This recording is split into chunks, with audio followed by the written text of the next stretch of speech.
No, no. En Viu sí, ¿ves? En Viu tenían un molinet que con aquello se defendían muy bien. O sea, tenían siempre tenían farina, o sea, farina para hacer pan.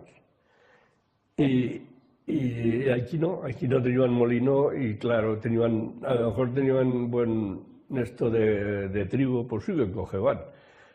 Teníamos un granero de trigo y no podían comer pan porque no lo podían moler. Y yo me acuerdo como, pues a lo mejor con este descanso yo a lo mejor tenía 13 o 14 años. Y me fueron con un burro yo a Viu a hacer una molida allá, con 2 sacos de trigo y ¿sabes por qué me iban a yo? Porque si me cogían a yo, dice que no tenía tanto peligro como vosotros de casa. Bueno, te lo llevan a la cárcel, yo no sé. Y a Viu a moler una carga de trigo.